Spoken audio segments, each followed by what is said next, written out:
with a gift for numbers and offered her a full scholarship. She entered the college's math department. As she walked across campus, numbers would march in Katherine's head. Calculus, algebra, trigonometry, probability classes. Katherine took them all. When her college ran out of classes for Katherine to take, her math professor, William Claytor, created an analytic geometry course just for her. All alone, she sat in a classroom with empty seats behind her, chalkboards filled with mathematical proofs and formulas in front of her.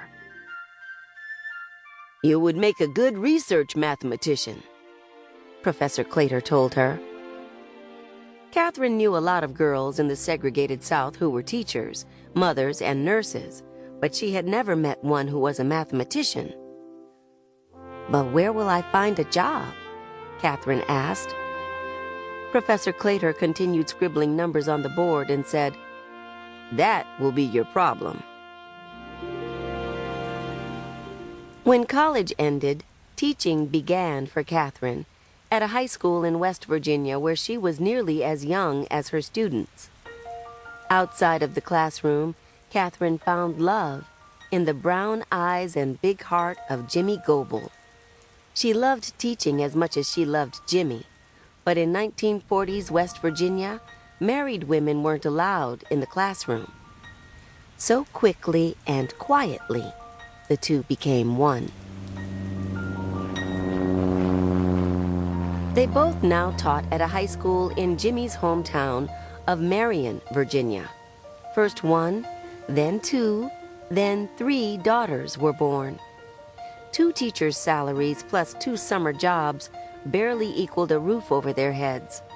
And with 3 little girls to care for, Katherine and Jimmy knew the numbers weren't adding up. Jimmy's sister and brother-in-law told them of the opportunities in Hampton, Virginia, where there were plenty of shipyard jobs waiting for Jimmy, and even a government job for Katherine.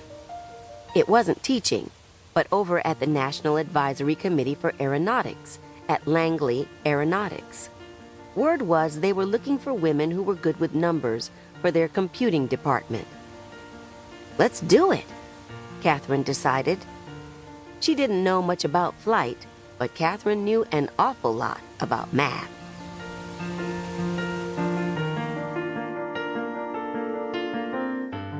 Dorothy Vaughn, a 10-year veteran at Langley, greeted Katherine on her first day as a human computer in the Aircraft Loads Building at Langley Aeronautics.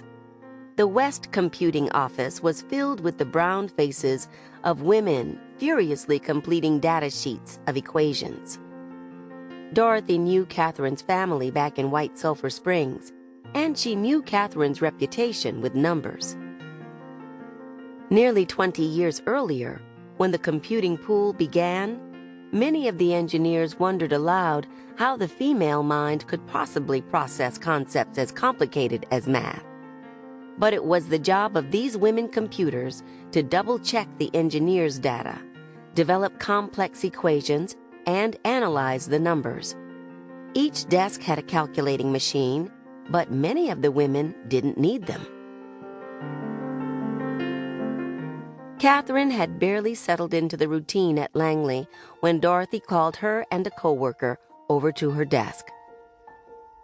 "The Flight Research Division is requesting 2 new computers," Dorothy told them. "I'm sending you 2. It was just a temporary assignment, she told them. 2 weeks at the most. Katherine grabbed her purse and hurried over to Building 1244, curious to see what the engineers were up to. Outside the Research Division building, a runway was humming with aircraft.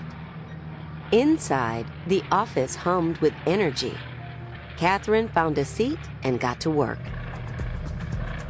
She ignored the stairs and the colored girls signs on the bathroom door and the segregated cafeteria, eating instead at her desk. Katherine ignored all of it and did what she was hired to do: make the numbers work. Katherine asked questions over the engineers' shoulders as they worked, read their